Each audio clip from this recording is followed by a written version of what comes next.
Good morning, ladies and gentlemen. This is the Hydragons Breath Bow Wow, welcoming you back to another episode of Archon's Adventures, the Kings of Undermountain. Welcome back, ladies and gentlemen, to our D&D 5e campaign. Let's roll ahead with that recap from one of our players, if and you please. I do indeed. Last time on Kings of Undermountain, it was a time of hard work and new mysteries. Each adventurer of our party had gone on their path to make use of our newfound days of rest. Judas had found his way back to his people to see to their needs involving a giant turtle. Thorin made use of his time down at Incurious Goods with his skills in alchemy. Willow met with Braithwaite and proceeded to get hammered before going to aid the church in matters of priestly duties and healing. Salem went to the Workhorse Inn and showed his musical talent, and serenaded and brought merriment to the drinkers and drunks. Ilric went to go hunting out in the woods, and unfortunately for him and his dog, he was abducted by a knight in grey, and that, my friends, is where we pick up. And so that is where we pick up. We've had about 5 days on the surface, recovering from our first true foray into the depths below the mountain of Utgard. Now our heroes are finishing up their rough work week and preparing for a weekend spent going back down into the blackened abyss, now knowing very well exactly where they are headed, having found the gateway, the entrance into the true area of the Underdark. So as we traipse off towards that dank, deep, and dark conclusion, let us start off with the end of our player's work week. Judas, if you would please, can you please go over for me generally what Judas's duties are as the son of the tribe's chieftain and chieftainess, respectively? What is it you're doing during this period of time? Any type of odd job that needs to get done. See to it, like me. A lot of like just community tasks, essentially. And because I'm the king, I probably wouldn't I don't know if I'd be getting paid much for it, because it would just be like community work. You are considered to be covered in both your daily living expenses for food, and you're also obviously allowed to live under your parents' roof. Though again, being Tritons and this being an aquatic village, the need for both food and for shelter is extremely limited. However, you are not the haughty, holier-than-thou individual. You are certainly still a man of the tribe, and at the very end of the week, your mother comes to greet you and offers you as you leave out. She says, "Son, I wanted to add that we've been hearing a couple of things. We know that you decided to take on Iggy's quest," and she gestures over to the lizard man, who I believe I said was a Tren last time. I need to keep remembering that because it's an anabolic steroid. You agreed to help out that Tren creature. If he's not going to be coming with you, which I certainly wouldn't blame you for, he is a pungent fellow. Would you mind checking in with Mr. Strong before you leave? He has a gift for you. Oh, absolutely, Mother. I suppose now that I'll be out, I'll miss you. Please take care of yourself. And she puts a hand on top of either of your shoulders, and she casts Bless on you. Aw. Wave Mother, guide your steps, son.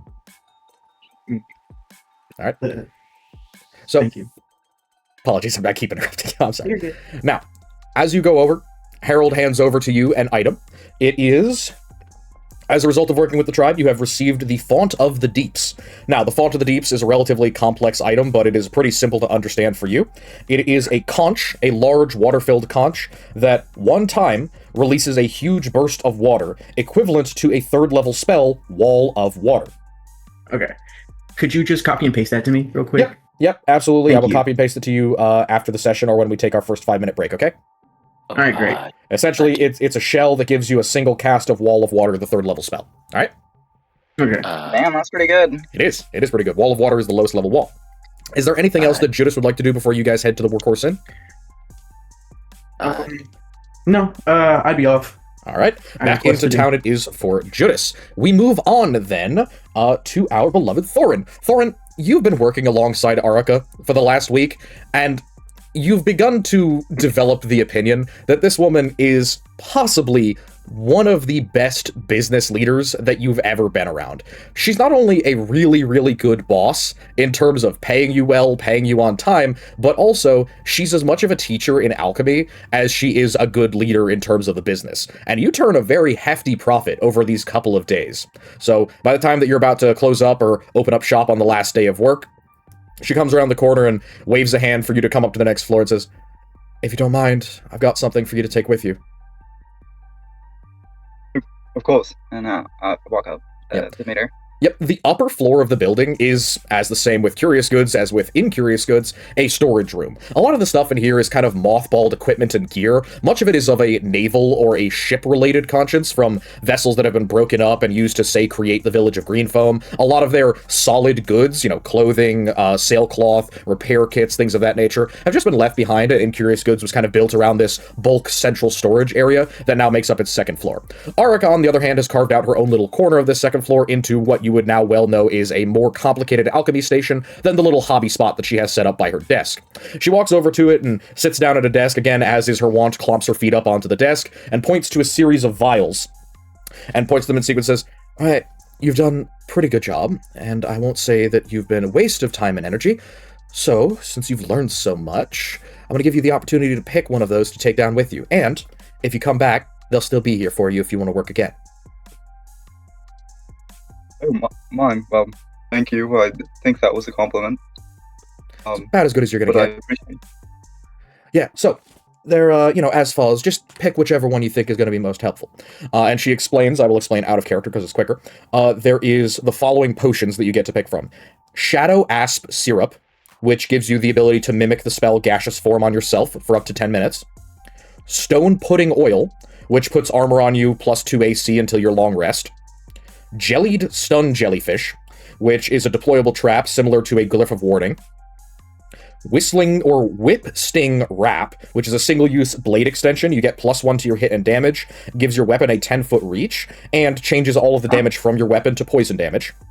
Oozing Venom, which is a tube of poison meant to be applied to a blade. It adds a d4 poison damage to your next attack. None of the applications can go bad, but you only have 10 uses of it. So which one of those would you like to take? I'll take that, the gaseous form. All right.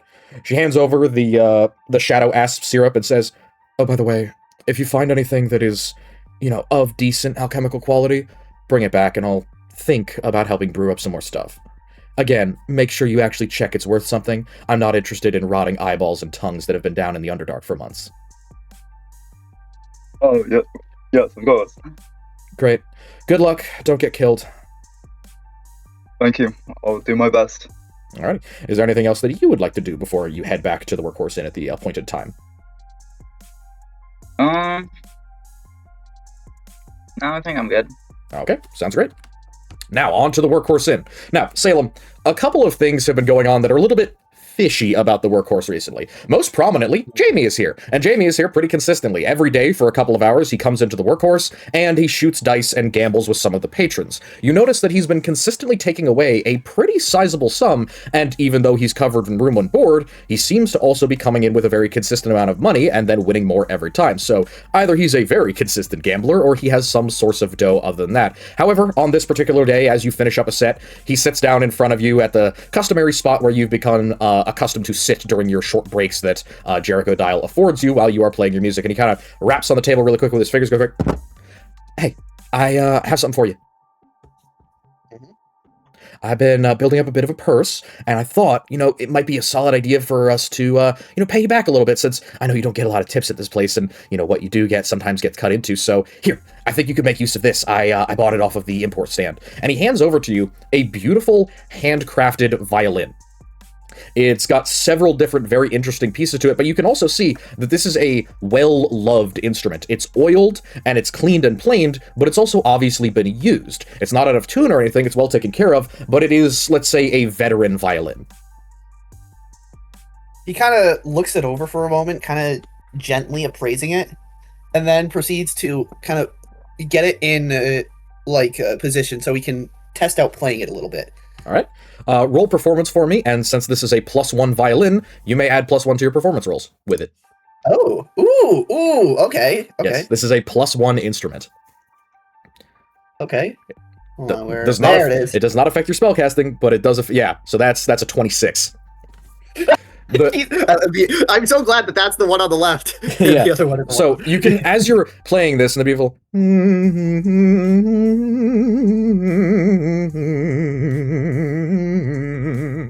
this sad song, the C melody that you've become accustomed to playing out of these types of instruments, sings out of this violin. You can tell this is an extremely high-quality item, to the point where it starts turning heads in the building, and you can see the line across it that marks a maker's mark, Stradivarius. Oh, shit! It is a very, very expensive violin. Oh, okay, wow. Jamie nods his head and says, yeah, sounds pretty good, man. I hope it helps out. Thank you. What am I gonna do with my old lute? I mean, you could keep it. It is kind of a different instrument. It makes a different sound. If you want someone to hold on to it, I will say more to help me actually find that one for you. And he jerks a thumb towards the kitchen. Why did Morta help me? I think I'll leave that up to her to tell you. You want me to go get her? Sure. Yeah, cool. And Jamie stands up on his illusory legs, and he walks over to the kitchen and pushes in the door and gestures for the blue-skinned tiefling to emerge. Lilac-skinned tiefling, whatever you'd like to call her. Morta, it's the middle of the day, or the middle of the morning rush, and this very loud elf has called you over. What? Well... She walks over to the table. Yes, hello, sir. What do you need? You were the one who helped get me this violin?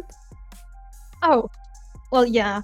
Jamie seemed pretty, interested in getting gifts, but it seems like he had, and she says this in the most polite way physically possible, not really an idea about what to look for, and, I've been working at inns for a long time, so I've heard an instrument or two.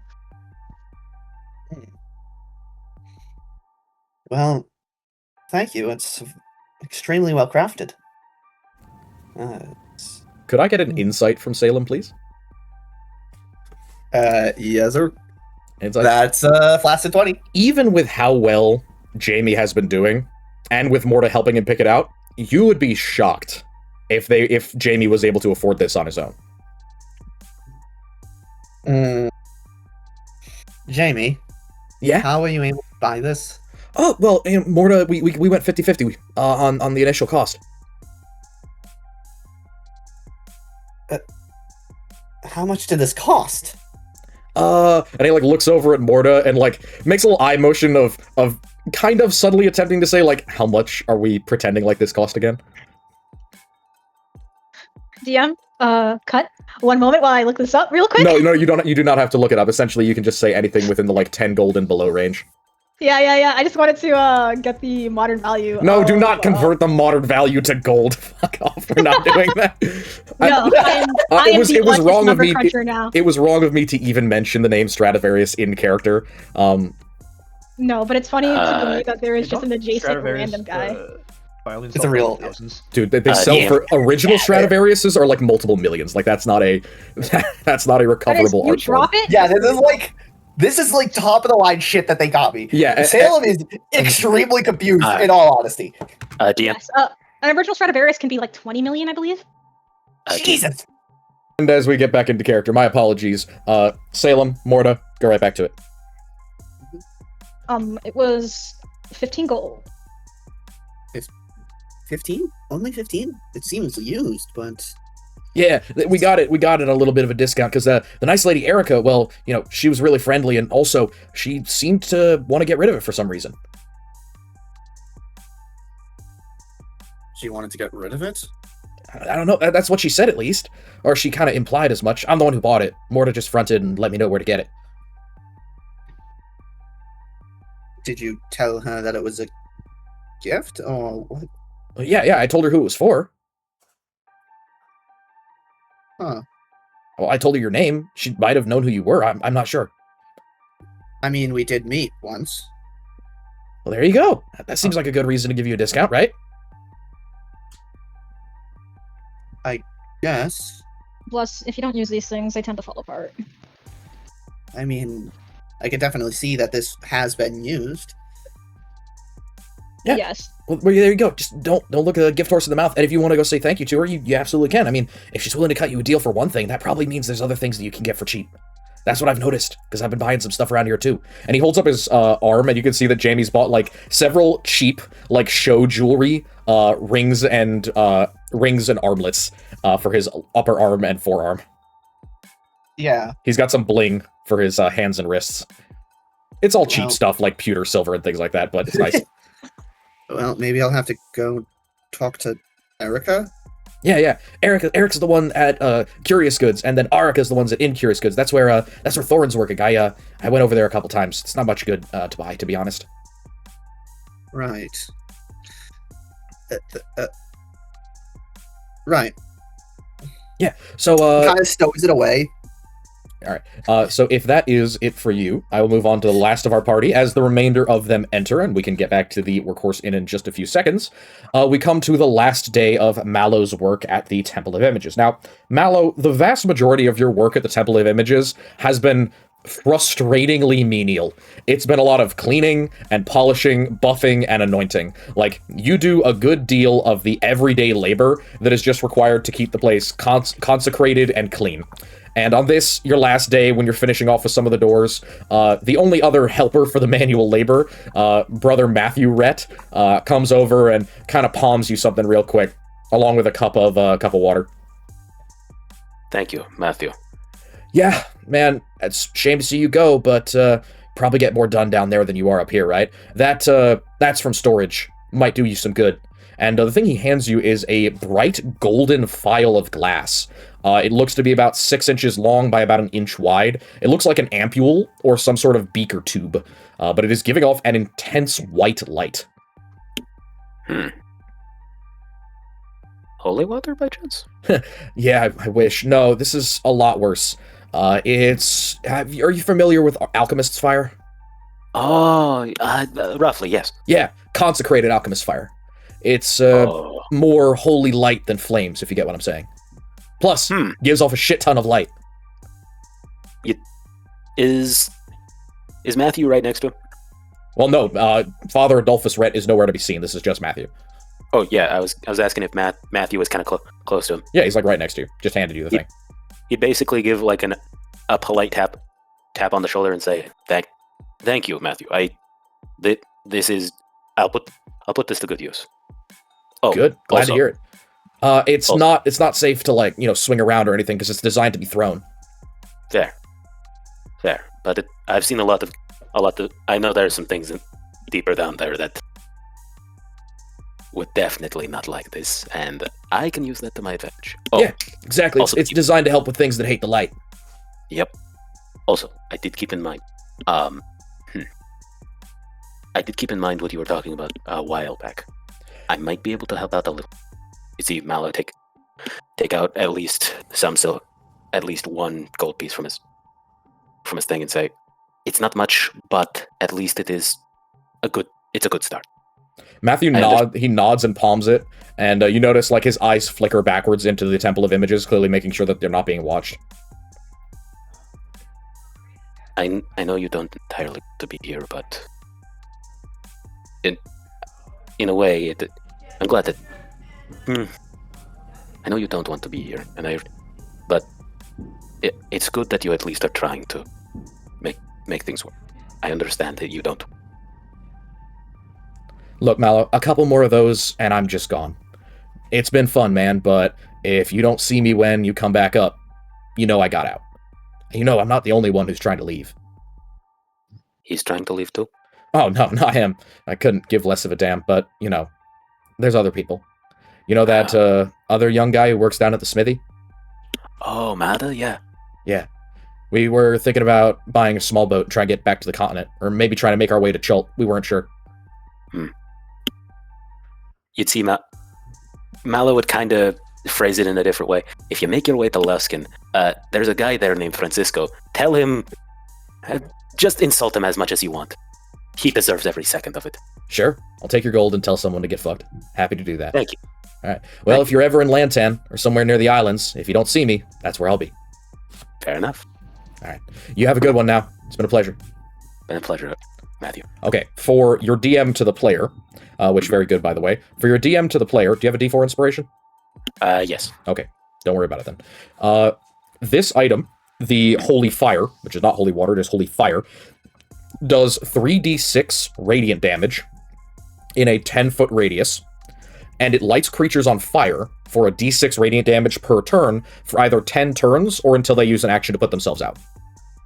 I see. So 3d6 radiant. 3d6 radiant on contact, then it catches them on fire, and they continue to burn for 10 turns. It is pretty strong alchemist fire. I see.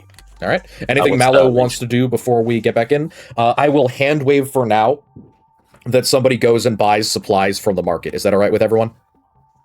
Yes. I believe Yeah, we had that's agreed that we wanted to buy 14 days worth of supplies. No, well, I was actually just working on that, so that would end up being 16 rations for 5 people. Would be about 80 major and 160 minor ingredients. Mm-hmm. I So assume we can't afford that. I don't know how much would that cost. Well, it is on your player reference, so whoever has that can take a look at it. I would believe it's somewhere in the area of maybe 8 to 16 gold pieces, if I remember correctly. Oh, for that much, I can afford that. But yeah, that's something for you guys to figure out. That's the correct amount of days, right? Yeah, that's the correct Yeah. amount. So do we want to prepare for like 2 weeks, but we go in for like 10 days? Well, we'll prepare for 2 weeks, and we'll see what we can afford. Yeah, We can don't, also- don't worry about it, guys. I'll bankroll the food on this. All right. So speaking say, we could also- of bankrolling, the entirety of the party finally returns to the Workhorse Inn, and the day goes on. We get there at about 10 a.m., and sometime around noon, it's getting rather late, and one of our party members simply hasn't appeared. DM. Yes. I was meaning to talk. Sorry, Beforehand. you're gonna need to be a little bit louder. I was meaning to try to talk with 2 other people beforehand. Who would that be? Father Adolphus Red, and then specifically, Braithwaite. Okay. Braithwaite is going to be a little bit out of your channel. He is busy. But Father Adolphus Rhett, that's perfectly fine. I'll give you the opportunity to speak to him. He's sitting in his office doing what he regularly does on a morning. You'd see Mallow basically walk into his office saying, "Well, it has been a good 5 days, Father Adolphus, but I must get going very soon." Oh, I'm very sorry to hear it, but you did mention that it was going to be a short-term period of employment, so I suppose that makes sense. Yes. I am thankful that you have given me the opportunity. I hope things are going well whilst I am gone. Well, I can say that finally and happily the statue that you had requested to be next up on the list has been fully funded. So we will very soon have both the images of Blessed Lathander and the image of Helm within the temple. Several others are being worked on, and I have begun to fund another few projects, as have some community members with religious inflection. That is very nice. I'm glad to hear it. I'm glad to hear about the other projects. Is there anything that I can do for you as you continue on your dangerous quest? There is one thing that I would ask. You'd see Mallow basically hold out the non-sharp end, the other end of his spear, beyond, not the sharp one, but the other one. The non-sharpened end of the spear. You mean the handle or the haft? Yeah, the haft. Yeah, there you go. The haft of his spear, basically saying, I understand what I ask is rather strange, and I do so mostly for sentimental reasons. But would you kindly bless the spear? He takes a look at it, looks up at you, and says, "Well, normally we would have some sort of cost to these kind of things, but I'm happy to do it under the circumstances. If you will." And he grabs the end of the spear and says, "Lord Lathander, King of Light, God of the Heavens, guide this lance upon its journey, and make true its strike, as it may guide others in your service." And there's a brief burst of light as the spear is blessed. He would bow his head in both thanks and respect and say, "Thank you, Father Adolphus. Of May his course, light shine over you." may his light shine over you as well. Be bathed in Lathander's blood, my child. Thank you, Father. Alrighty. And you head off to the Workhorse Inn? Yep. Okay. Now, as all of you get to the Workhorse Inn, once more as mentioned, all of you, Thorin, Salem, Mallow, and Judas, reconcur together, and after a few minutes of waiting around and small talk about what you guys have been doing over this period of time, you realize that Ilric isn't here, and he doesn't seem to be showing up. So, have any of you guys seen the Ulrich by chance? I don't think I've seen it whenever I came back. Though granted, I wasn't entirely conscious when I came back here.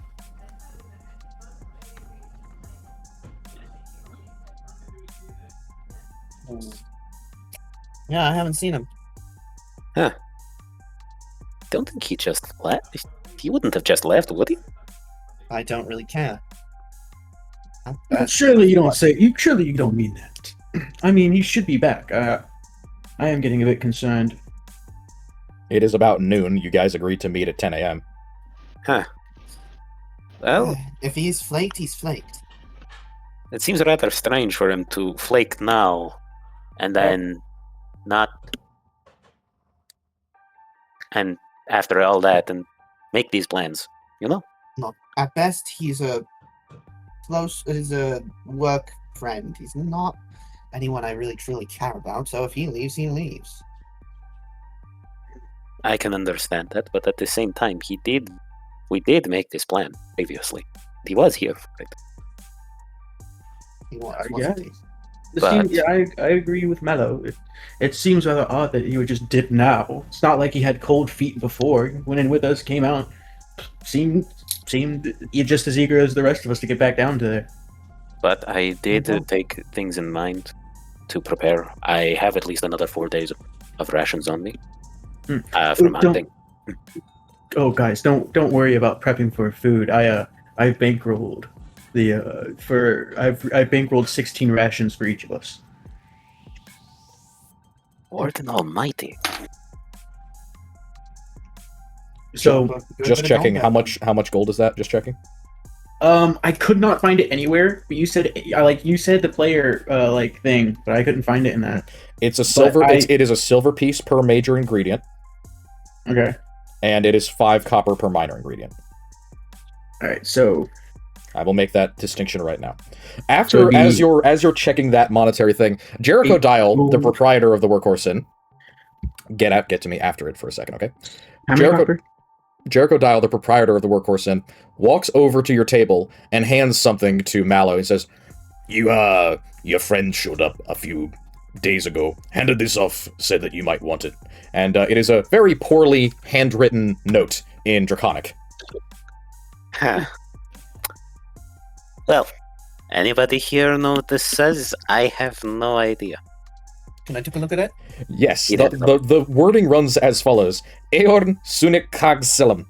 Ir kag shella getrisha ekeskirchen mit sukri presvik kisishvan wuja shella duquelar. Yegun radok pesvik zorkag iploi sita simajek wuxnikor ekeskisrish ordinir temnalo. It appears to be some form of Draconic. I swear I recognized my name in that. Mine as well. Or no, maybe not. Oh, wait. Yes, Sorry, it's definitely your name somewhere in there. Our names are probably in there somewhere. No worries. So, Wait. does anyone in the party speak Draconic? Yeah. So you Yes, so, I okay, actually- so then you can read it. The letter is as follows. I put it in general. All right. So it's hastily written, and I've always found Draconic to be a brutish language. I've found translations of it in books, and over the many years I've lived, maybe young for an elf, but old for a human, I've learned a lot. So it's Ilric and Shala gone to meeting with nobles in big meeting at Royal House. That is, word for word. Will return in week and few days. I give you approval to go digging again. Again, this is as written. Huh. Why would he need his approval? I'm guessing that he didn't want to give the impression that he was being just left out. Well, I guess we have nothing to worry about. He's fine at The the... royal house. Why didn't he say anything about this beforehand? We all have Yeah. our secrets. You'd hear Mallow mutter slightly. Or I Can could have I, sworn I hadn't seen him.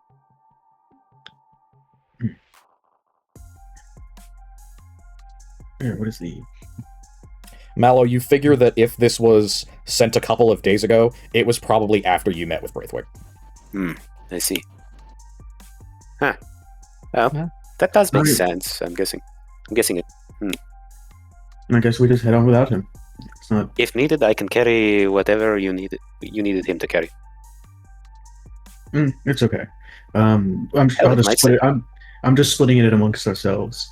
But Thinking about it, we could probably cut the portion for him and Shala in half, and then split it amongst us. That way, we get a little bit more in terms of rations, but Oh, we save I've money. already. I've already bought the rations. It's no issue. It's just going to be divvied up. Extra rations for us. Extra 16. Okay.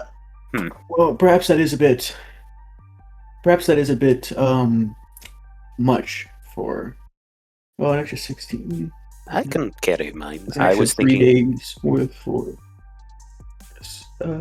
We can drop off a couple with Jamie. Perhaps we can spare about. What do we can spare about 3 days worth of rations without at the minimum, I guess. Jamie pipes up and adds, well, a lot of the time I'm probably just gonna, sell out a lot of that stuff, so I don't see any reason to not. Wait, Jamie, do you know how to cook things? That's kind of. It's okay. Uh, It's okay. That we can teach that later. But I was not just now. going. Oh, next time I come up, remind me, and I'll point out some tricks. Sure. And by the way, the egg's doing great. I've been looking after it. Wonderful. I was just about to ask about that when I Yeah. Don't worry about that whatsoever. Egg, totally fine. If you guys are going down now, by the way, and he kind of looks around the bar. If you guys are going down now, I can come down and see you off if you'd like. There is some business I need to see to before we go down. Same here. I have to go do some. Alrighty. So that sounds like two things that we have to do before we get into the Underdark. Let's get it first from Salem. What's the plan?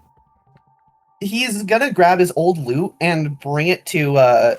He already has his new violin kind of strapped to his back, so he has that all situated and. Where are we taking it? But he's gonna bring the old loot to Erica's. So to Curious Goods. So as you enter, Curious Goods is as much as you left it, the 4 split up sections of the store. Erica waves over to you. Hey, how's it going? Good to see you again. Are you enjoying that violin?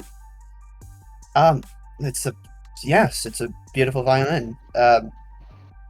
Excellent craft. I need a safe place for my old loot. Of course. I know that you have a storage room here. Yeah, we're happy to do storage. How big is it? It's about the size of an average loot. Yeah. It looks weird, but it's not that big. Yeah. She reaches out a hand to you and says, you don't mind if I inspect it? Do you need any magical protections, or do you just want it kept out of dust? Kept out of dust. It's important to me, but It certainly does look like a sentimental keepsake. it is. I am curious about this current violin. They were saying they got it for 15 gold, and you gave them a discount. She kind of half scoffs and said, well, that's a little bit less than what they paid for it. But you shouldn't be going around asking about the costs of gifts. It can hurt people's feelings, but I can tell you how much it was worth if you'd like. I am curious, I guess. 35 gold pieces. 35. Yeah, I was surprised too. Alright. Young man came in here with a whole satchel of gold and silver and copper. Took me about 5 minutes to actually count him out as change. Odd. You got a good friend there. Right. Well, anyway, thank you for taking care of my loot. Yeah, no For the problem. time being. I'll have it in the upper storeroom, and you can come back and get it. If you're willing, we do have a simple policy as far as storage is concerned. It is 2 copper pieces up front, and we keep them unless you come back within a certain period of days. Do you know when you're returning? Supposed to be returning within 2 weeks. Okay. Hopefully 10 days. Let's say 14 days. If you're not back at that point, I will take those 2 copper as collateral. If you're any time beyond that, you still want to retrieve the item, it's another 2 copper pieces. And when you come back to retrieve it, 1 copper piece on the house, and that's our profit off the affair. Fine enough. Good. Yeah, passes 2. So just to give you a reference, it's 2 copper as a retainer as collateral, 1 copper profit when you come back, and then if she stores it for an extended period of time, it's 5 copper overall to get your shit back. Okay, understandable. Yep, so you take the 2 copper, she says, anything else I can do for you in the meantime? No, thank you for looking over it. I'm not used to people getting gifts from me. It's a new experience, I guess. Well, the best way to bring in new experiences is to try it yourself. If you're ever looking for something to buy, we're open. All right, I'll make sure to come back here. You do know, though, I am playing at the Workhorse Inn, so I'll see what sort of money I can make there. Well, that does sound great. Unfortunately, I don't get out much, but if I ever come by that, I'll definitely take the opportunity to listen to you play. Maybe you should. I Maybe put I on should. quite the performance. Yeah, and certainly with that, it'll be even better. Just to it, I don't have much of an eye for musical instruments, but I do know that was quite the impressive intake. It's one of those things that was always going to turn a profit, and in this case, it just happens to be going to the right person. It's an absolutely amazing violin. I don't understand why they got it from me, but I'll accept it all the same. Well, you'll have to find that one out. He didn't happen to tell me other than who it was for. I was almost hoping that you'd given them a discount for it.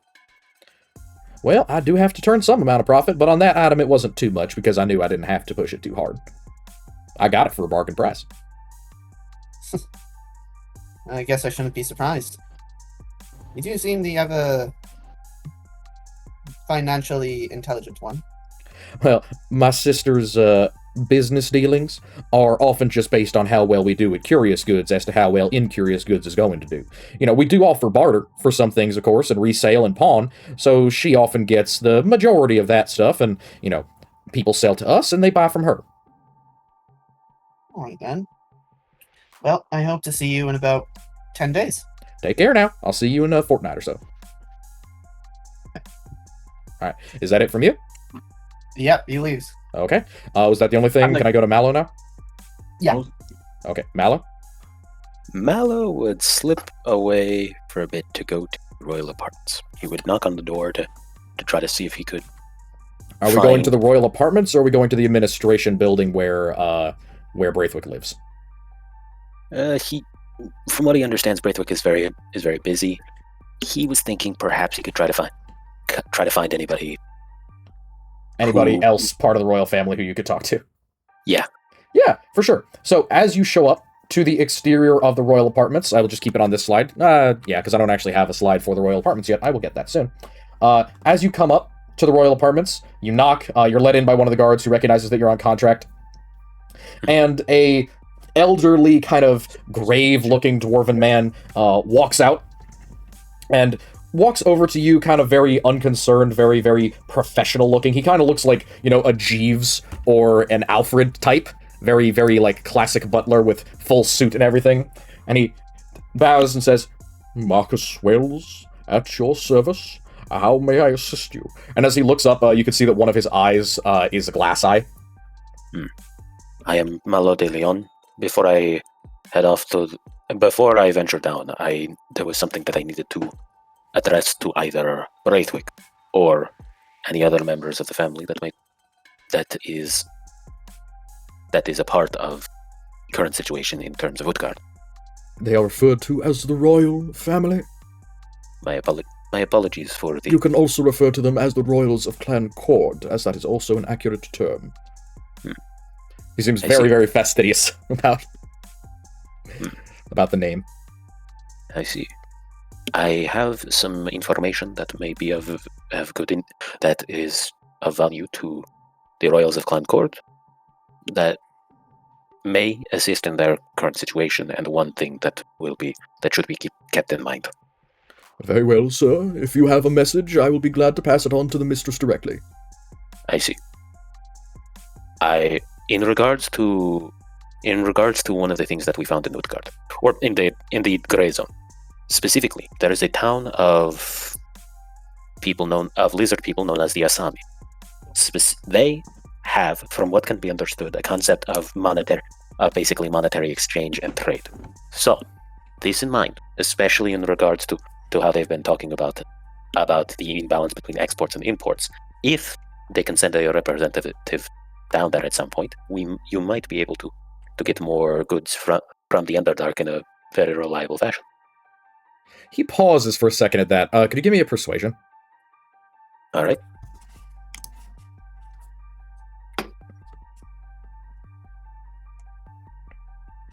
Alright. Could I use a D? Oh, never mind. It's a 21. I don't think you need any inspo. He nods his head and says, I'm sure the young master would have some interest in that, and perhaps I can find an opportunity to clear up his schedule. I will carry the message on. The next time that you return, his lordship will absolutely be pleased to speak with you. His majesty is currently in recluse, but he will be more available in a few weeks. I see. Yep. Thank you. My pleasure. It is Wells, by the way. And he bows again at the waist, very, very stiff, very, very formal, and starts walking back towards the royal apartments. He would say, my apologies, but there is one other. Yes? I understand what I am going to say is going to sound insane, but I have witness for it. There might be something further down the Underdark that I am going to do all that I can to look into. But it is something that I believe the royals should keep in mind. I have, on good authority, there is something brewing there. I have it on good authority, and if needed, I have multiple witnesses. There is a demon down there, demon of Orcus. I will do all I can to figure out where it is and what it might be trying to do. But I think I understand. He'd pause for a moment, basically trying to find the correct word. I am not trying to cause a panic, but this is something that should be kept in mind. It will be taken under consideration. I will inform His Majesty as soon as is necessary. However, I would like to express that while I appreciate your consideration, Glencord's position allows us certain privileges, and one amongst those is the opportunity to close areas of the Underdark at some length. If you can identify the location and purify this creature, that is preferable. However, that is considered within your job description, I believe? Yes. Good. Well then, if it becomes a more pressing concern, feel free to speak to us again. Thank you. And he turns and starts walking back towards the apartments. He would Give me an bow. insight. Okay.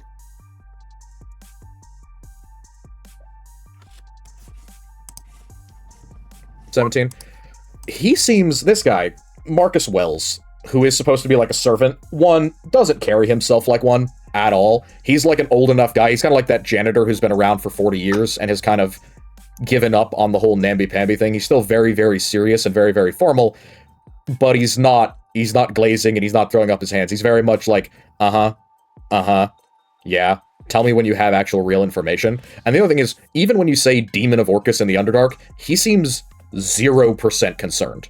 Like he has total confidence that we're not in danger. I see. Especially because the thing you mentioned about certain privileges. He seems to be aware of something that is making that less of a concern that you don't know about.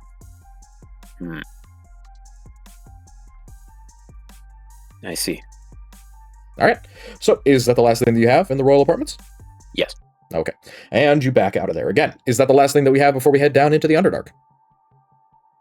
Good, I will take that as a yes. So, as we head through all of the businesses, we get back down into the gray zone. As we head into the interior through the mines, again, you get a couple of people who recognize you as you go through. There's some clapping, some perfunctory cheering as you guys pass through the mines. You travel down, down, down several kilometers under the earth until you get back to the half-ruined interior old city that is the gray zone. Now, as you guys are making your path, you know exactly where to go. Luckily, you actually have the location of the position where you were told, or where the Asami told you that there was a way out of the place. And as you guys get into the correct location and start making your way through these tunnels, they get a lot tighter. It seems that you're coming to, like, the ghettos or the more constricted area of the old dwarven city. There's much less open room here, and some of these tunnels are starting to look like tunnels again, rather than looking like open causeways with roofs and pillars and things of that nature. And eventually, you get to a large open room that turns off into a couple of side rooms, and you can just hear this very strong sound coming from the interior. It's just this slight, wet, biting, crunching noise, and behind it, there's this extremely loud ululation, but it sounds like it's coming from a great distances away, as if somebody was shouting in a warehouse and started,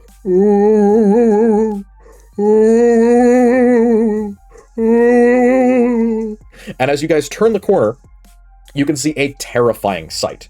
Illuminated in the darkness, there's a massive, snuffling form. It's pale and lurid green with slimy skin. You can see dozens of injuries on the creature's back and chest. Its face and arms have multiple deep cuts that are leaking a thick reddish ichor or fluid. The creature's alternating between taking chunks out of a massive, dead, worm-like creature and looking over its shoulder, but the main thing that seems to be keeping its focus is a series of stairways off to its right. You also notice, oddly enough, it has a pair of heads as opposed to the regular one. Now, you guys are currently outside of its field of view, but you can see it. For the moment, it cannot see you. It seems to be absorbed in one, eating whatever worm-like creature it is devouring, and two, pensively looking back at this howling portal or tunnel that it is looking at. What would we like to do? Okay. Can I do my thing? Forget what it's called, but it makes my sword lightning. Yes, it is your blood maledict. Okay, I'll roll for that. Can I do an investigation or like a perception and try and peer? Can I like look into the tunnel? It is in an oblique angle to you. So to give Okay, you reference, I can use the map now. To give you a reference, the map looks roughly like this. So the troll, as troll it is, though not a normal troll, as no troll that you've ever seen had two heads, the troll is to the left. Only 1 damage. And then over to the right, there appears to be this set of stairs that goes downward, and through that is coming this ululating howl as of a bunch of wild men screaming in the darkness.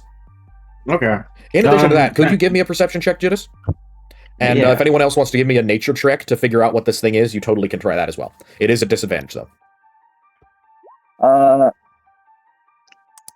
I have advantage on survival checks to track fey fiends or undead, as well as intelligence checks to recall information on such creatures. This is not a Fey Fiend or Undead, sorry. Dale, Mallow with an 8, you're not able to identify what this is. A positive on Troll, which for you, considering how badly this thing is injured, you're like, oh shit, trolls have regeneration. This thing is probably regaining health from some fight that it was just having. But you can't identify why the hell it has two heads and happens to be so big, because this is a very bulky troll, even though it's still large. With a 17 perception, Judas, you see something else. Not only can you identify that it's eating a tunnel worm, which is a relatively common carnivorous beast down in the Underdark, the wounds on its person look like slash and stab marks, as if it had been pierced with spears and cut with swords. And in addition to that, you can see, over by the stairway, a pile of dry, moldering bones. They look like they go down the stairs, but these are ancient bodies. And it's hard to tell, but to you, the size of the bones definitely look like dwarven corpses. But they, again, look decades old at the very least. They are dry bones and, like, rusted armor and weapons. I'm also going to cast armor back at it. Are we going to fight this thing? Or... No, I'm going to save it for hack. Hey, remember, we're talking in character, please. If we're doing an out-of-character thing, just ask the DM quickly, but yeah. I'm sorry. So what are we going to do about this? Just fight it, or does anyone else have a better idea to the party? I don't know. Do you think it will speak our tongue? Knowing trolls, they tend to be rather violent. I think it might be the case that we're going to have to fight. I think the only way to actually avoid a fight would just be to sneak past it. If it's too busy eating, then maybe it won't notice us, but I don't know how sneaky someone like Mallow would be in all that armor. Or how sneaky Jealous would be with all of his existence. Also, it Well, has I two can- heads. Yeah, I can seems use my blood curse that's what I was getting at. Seems like we're gonna have to in fight place. the beast. I don't know. I mean, Does maybe anyone have we should fire try to. spells? I Fire have related? I have something related to that. Oh, wonderful. Maybe we should try to talk to it just in case. Do you guys want to? Are we starting combat? Yeah. Or hold on, if we want to Also, initiate anyone combat, else? let me use my blood curse on it to bind him in place. Wait, beforehand. We might be able to talk to it. If anything, I'll do it because at least it'll focus on me. Yeah. All right. We might as well get its attention, but allow me to summon the eel. All right. Very well. So as you summon the eel, Mallow, what are you doing? I'm going to basically walk up to it and say, and basically try to get its attention. Okay.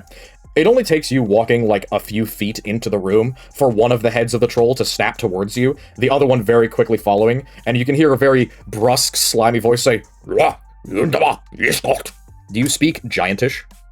No. It looks at you with suspicion and repeats its words, Mallow would Oh, I try do to not- I basically don't speak giant.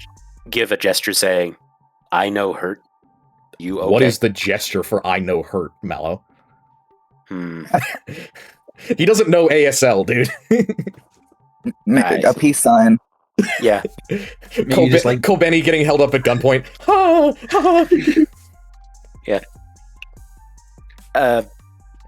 Basically, he's going to try to give just. He's going to try to indicate through body language that he's not a threat. Okay. So how are you doing that? What does indicating I'm not a threat through body language look like for Mallow? But essentially, his shoulders are going to be relaxed. He's going to have his spear in the same hand as his shield, and basically just waving his hand to try to see if he can get his attention. The troll lifts up one of its arms and kind of experimentally gestures back at you with like a copy of the same wave. Now both of the heads are looking at you. It's turned its body towards you, kind of narrowing its piggish little yellow eyes as if kind of not able to see you all that well. And you see it gestures with the other hand with like a come here motion. Mallow would come a little bit closer. All right. So you may place yourselves. Mallow, I will put you here. All right. Right there. Yep. And I will take a surprise round. Huh. As the troll goes right ahead and sees you as a meal. Shit. Well, there goes that. I should have tried to bind him beforehand. Yep. Roll initiative, please. Very well. okay Alright. then. Does a 16 hit you? Me? Yes. Armor class? No. Okay. Does a Oh. 21 hit you? Yes. Okay. I need you to make a strength saving throw. Okay. Can I add a D4 inspiration? You can. Very well. You 17. you take 15 slashing damage as it reaches forward, attempts to grab you and grab onto you with these massive sharp claws that it has stretch out to try and grab its way around your body. And it kind of lunges over you, and its fingers pierce right through your plate mail in this horrible, almost like a dog bite stab. And you feel as it tries to lift you up, as if to try and go throw you, and you manage to pull yourself out of this vice-like grip before it gets the opportunity. All right, so that's my surprise round. Let me roll my initiative. Oh, I had to roll my. Yep. All right, so I got a 19. Looks like I'm going first. So it's going to be the fell troll, because this is a fell troll, not a normal troll. And then Thorin. Yes, sir. Thorin. Thorin, and then Salem. Then Judas. Then we are down to Mallow, right? Yeah, and that's everyone? Yes, it is. Okay, so the fell troll goes first. It is going to take 2 more attacks at our boy Mallow. And you can see it is just wanton on you right now. It definitely looks injured and wounded, but again, you can see that as its blood gets up and it's continuing to eat off this creature with one hand, you watch as all of the injuries it sustained start to regenerate and heal itself. All right, I assume that a 17 and a 22 will hit, right? 17 doesn't hit. 22 does. What's your AC? 18. Shield, I forgot. Yep. Okay. Another strength save, please. All right. Oh. 17 damage, and he is going to pick you up and throw you 30 feet backwards. And you are also going to take an additional 2d6 bludgeoning damage as it whips you into the ground. So you take a total of 11 damage on top of 17. Down. The troll is going to then move its movement towards Judas. So this thing picks you up with one hand. You manage to beat off one of the arm attacks, but it pulls you up bodily above its shoulder and like a linebacker whips you over its 2 heads and throws you like a javelin dart where you smack into the ground. And then Judas, it seizes on you on the next creature closest to it, and you hear a as it raises up its sharpened claws and runs towards you like a maniac zombie. All right, up to Thorin. Oh god. Okay, well, I'm gonna use my Blood Curse of Binding, Alright, cool. and I'm gonna amplify that. Okay, Blood Curse of Binding, amplified. So I take 1d6. What roll? By the way, the next Okay. one up in is Salem, so get your turn ready. Okay, so you take 5 damage as a response. What check do I have to make? What save do I have to make? All right, you need to make a strength saving throw. Okay. Strength saving throw. I am a fell troll. I'm quite strong. 16? I think a 16 passes. Fuck. Yeah. Fuck yeah. Your bloody chains burst out of the ground and wrap around the creature's waist, and you watch as they snap like tissue paper, as it just cracks right through it. This thing is large. It is incredibly strong and powerful, and with the 2 heads, you notice that one of them is focused on Judas, the other one just looks directly at you, Thorin. So it is able to focus on 2 targets at the same time. All right. Okay. On to next in the line, which is... Sorry. That was my bonus action. I was just checking. Alright, then I'm gonna move over there. And then... Look, your DM just wants to keep combat snappy. I got you. I'm gonna... Oh. Do I use Green Flame Blade? Yeah, I think yeah, I'm gonna try to use Green Flame Blade. Okay. So that, So you need to do an attack for Green Flame Blade, and then there's the additional fire damage. 18. 18 does hit. Yes! Okay. 1d... 8 plus...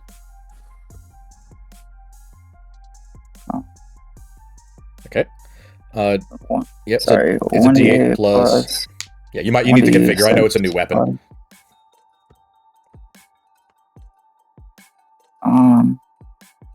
Okay. Plus your dex mod, right? That's 2d8.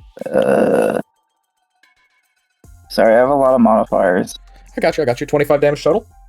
25. Yeah, and that 8 damage of that is fire damage. Yep. So as you... And 6 damage is lightning. You whip your blade right across its chest. The lightning doesn't seem to do as much, but the fire damage cuts in behind the blade, and you note that muscle and skin that would have regenerated itself quickly begins to stymie and stop doing so very, very suddenly as it yowls in pain and anger and refocuses its rage upon you.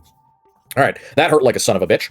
You do also notice, as you're cutting it, it is very, very focused on you. There seems to be some sort of malign intelligence about this thing, which is very, very disturbing and disconcerting for a troll-like creature. In addition to that, your new blade, this curved weapon that you purchased from the Banelagor, it feels natural in your hands. It is almost as if it's an extension to your limb, and you feel your blood maledict and your blood magic just coursing through this thing as if it's comfortable to be used in your hands. I mean, naturally. Yeah. All right, Salem, you are up.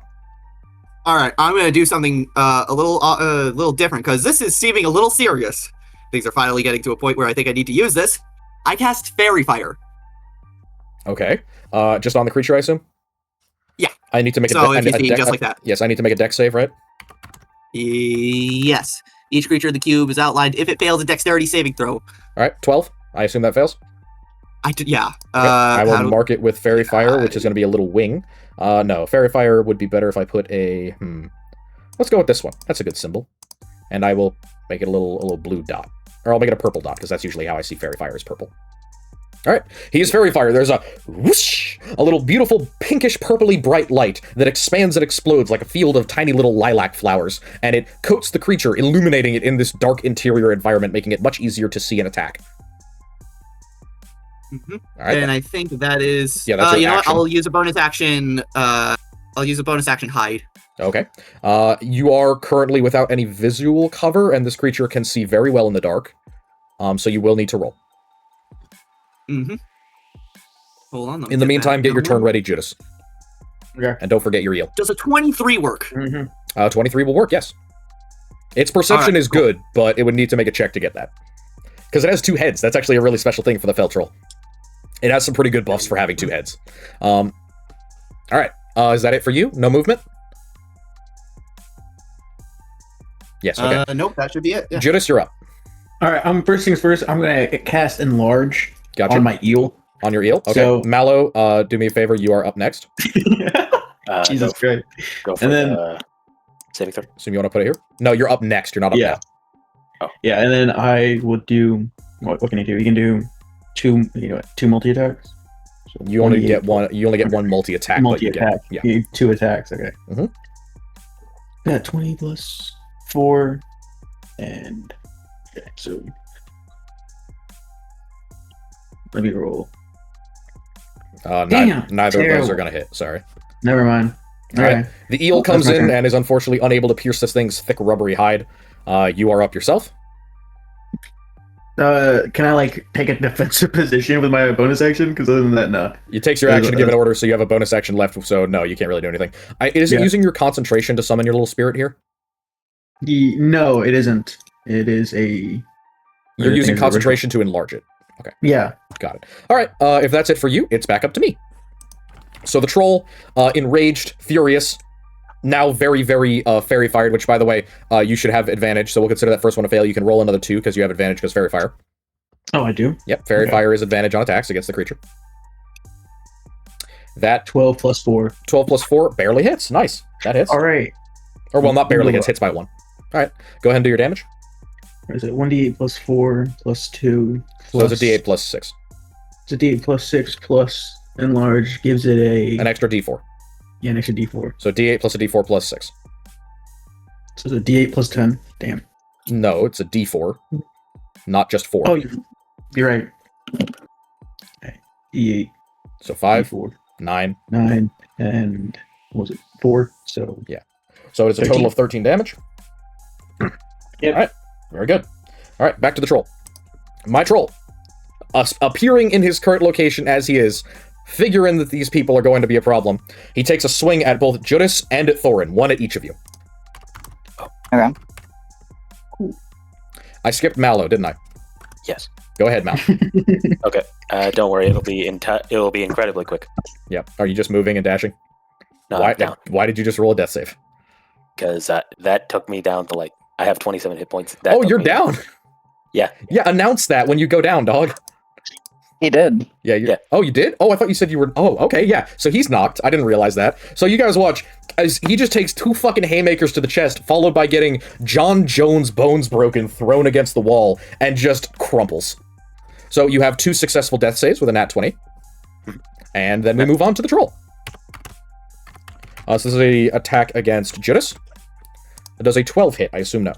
no, it does not. All right, and against Thorin does a 17 hit. I assume yes. Oh, sorry, you're talking to me. Yes. What was it? A 17 hit you? 17 does not hit me. 17 doesn't hit you. What's your AC? No. 19. What do you get 19? What do you get 19 AC from? Armor of I Agathis have doesn't increase your AC. I have studded leather and a shield. Oh, you're And using 5 a dexterity. you're using a shield. Okay, never mind. That's okay. That's a good hit. You 3 get an opportunity attack as it runs back towards the carcass. Remember your fairy fire. So So I need an opportunity attack from the eel or Judas, I guess, and then I need one from Thorin as well. will we not both get an opportunity attack? Yes, you would. My apologies. Go ahead. Okay. Okay. Okay. 20 hits. That hits. Go ahead and do your damage. Yeah. Or is it 1d? Boom. 1d6 That's plus a hit too. Do your damage very quickly, and next one up on the roster is Thorin, by the way. And plus 7, right? Yep. All right, 12 damage. And I'm like 12 damage. 4, and then 13 plus 4 does 16 hit? It does, right? It does. Cool. So another d8, d4 plus what was it? 4, so 16 damage. Okay, 16. Sounds good. All right, so as you guys wail on its back, this troll looks to be retreating until it gets to the corpse of the worm.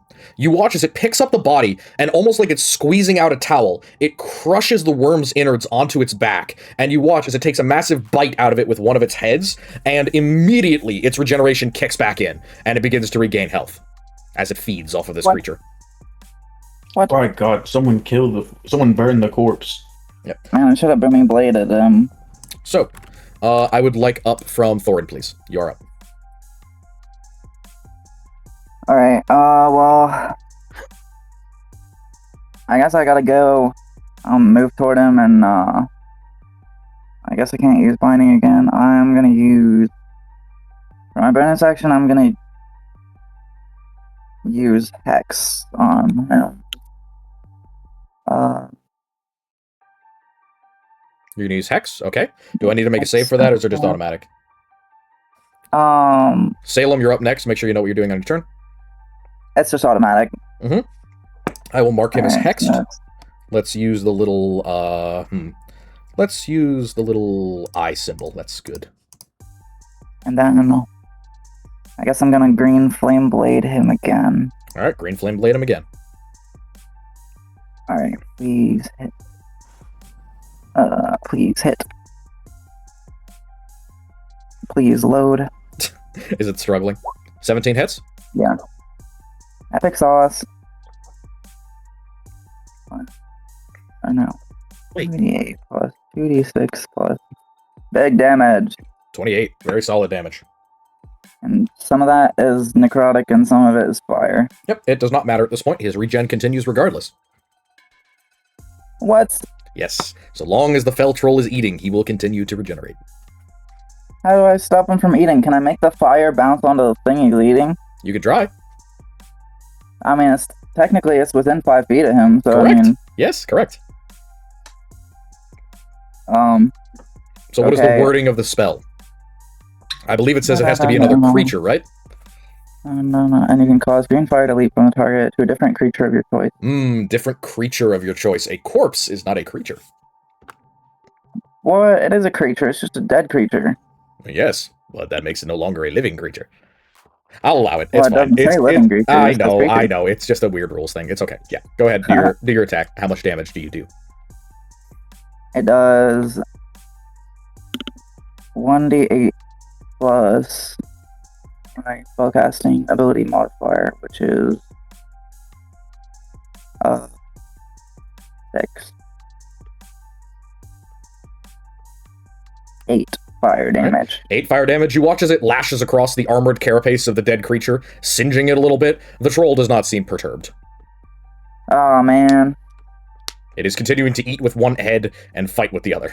All right, on from Thorin to Salem. Salem, what is the plan? The fight has moved a little bit further away from you, and you also have a Mallow who is currently not looking good over Mallow's here. still down. Yeah. So what we're gonna do is move over to him. Okay. 15 feet of movement, because that is well within my amount. And bonus action help. Okay, bonus action, help action. I believe, isn't that stabilized? Yeah. Yeah, so I you think are that should- no longer dying. You are at 0 hit points. You are considered stable. All right. So we'll just put a little skull image on you. Okay. Okay. So if we can give him some healing, we Yeah, can if you can get back heal in him, play, or but- if you can use an action to give him a medical check, you can get him back up. But I believe you need a medicine kit to do that, so I don't think you have that. And I do not have that. Okay. But I do have the And- help action, so that's Yes. good enough here. Yes, he is and then considered what stable. we'll do is we'll attack the he's healing his wounds, but still keeping up damage Also, on him is sorry, one probably- quick thing. Bonus action help. Is that a thing with your rogue subclass? Yes. And, okay, just checking that it's actually help and not just the 3 It actions. says you can use the help action as a bonus action. Okay, just making sure, because that's not a normal thing for baseline rogue. So, It is not. It is a subclass thing. yep, got it. Question: if I'm stabilized, can I heal myself? No, you are considered No, you're unconscious at unconscious. 0 hit points. What I can still do though is probably shoot. He's still fairy fired, right? Correct. He does he get a save at the end of his turn, or how does fairy fire work? It's not permanent. Hold on. Actually, there. Uh, So- No, I cannot see. Fails to, for the duration, affected creatures can't benefit from the invisible condition. So it's just what, permanent? I think I forgot to Oh. add the duration. Yeah, I was gonna say I don't think that that's accurate. I think I that think it's he gets a save. No, I can it's look it just up. I forgot to He gets add a it. save at the start of his turn. I'm sure. I will look. casting time. Oh no, 1 minute. It's just a 1 minute duration. It doesn't say anything about. Oh saving yeah. time. If he moves, which he did, out of the radius, then he's no longer affected. Yeah. Yep. Okay. So he is no longer affected by fairy fire. All right. So he's no longer fairy fired. The block that you put was a little bit too far away from him. Or well, it was targeted correctly at the No, time. wait. Actually, hold on. You sure he's out of the block? Yeah, 20 foot square, right? It would be like from. Yeah. From... He may still be. And I think he's. it's within his range. Ah. Come on, you had him in the other square. No, God damn no. it. Yeah, I did. Guess what? He's not stupid. And we can move. I'll give Thorin the free movement so that doesn't interfere. I assumed it was a save. If I had known it was a radius, I would have moved him further. So there you go. No, right. Sorry about that. Take your action. Wait, what? You got some free movement. You got some free movement. Oh, how much? I moved you. 5 feet. Well, I think it's like 5 feet. Yeah. All right. Take your action if you could, Salem, and then you're done. So move on to. Yeah. We'll just we don't Judas, get advantage, but we still have access to sneak attack. So we'll do short bow attack. You have done an action. So does that break your sneak? I've only done a bonus action. Does that break your sneak? I don't necessarily need it. Thorin's right there. Oh, you're right. Yeah. Go ahead. I won't get advantage, but I'll still get access to sneak attack. Yep. Judas. Does an 18 hit? Judas, get ready to do your turn. Yep. Sneak attack. Yep. All right. 11 damage and 21 damage. Very, very nice. All right. There you go. Very, That's my very turn. upset creature at this point. All right. Judas, you're up. Judas is going to over to him and just fucking hit him with that cure wound. Hit him with that cure wound. Oh yeah, hit him with that cure wound. My eel, of course, is gonna walk him down, and we try them 20s again. Wait, does All your right. eel get to attack if you don't order it? I was under the impression you had to use your action for that. No, he gets his own action. So the summon beast. Actions multi attack. Yes, actions multi-attack, but in order to command the beast every turn, right? Beast spirit creature. This is also choice. Creature element combat. Combat creature It's just shares the your initiative creature's count, takes a turn initially after, obeys verbal commands, no action required by you if you don't issue any. Okay, yeah, so you can give it a verbal command to continue attacking. That's fine. Whoop his ass! Whoop his ass! All right, it's a +4 to hit, right? So the first one Yep. is a miss, the second one is a hit. Wonderful. All right, 8. That's 1. 4. Damn! And +4, so we get 6 damage. Holy shit, yo, what's wrong? Why did you miss him? Unfortunate for the eel. All right, Yeah. that is it damn, for Judas. Mallow, you are up at however many hit points he healed you for. Oh, hold on. Yeah, I gotta check cure wounds. Yep, make sure that you let him know what he's at. Hit points 1d8 plus my modifier. So that would be 1d8 plus 4. Okay, 10. got 10. All right, I can work with that. All right, there you go. 10 hit points. What do you know? All right, Mallow, you're up. You got 10 hit points. You've been fucking literally smacked in the face twice in a row, blacked out, and now everything's covered in fairy fire, and Thorin is there facing down the demon troll. Shit's fucked. Don't forget Mallow to is- mention the 20-foot eel. Yeah, and the 20-foot eel. Mallow's just going to look at the troll and say, you know what? Fuck it, I'm trying this. Sacred guiding bolt. All right, guiding bolt away. Or I think I got it. Yep. Yeah, 18. 18. That hits. All right.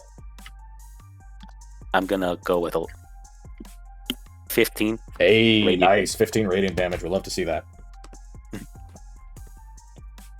Okay. How's that do with it? It's not happy. All right. Could I heal myself a little bit more? With your Or bonus not. action healing word, yeah. Yeah. Go ahead. All right. Is that it for you, Mallow? Yes. Hey, DM, I have a question real quick. Yes, go ahead.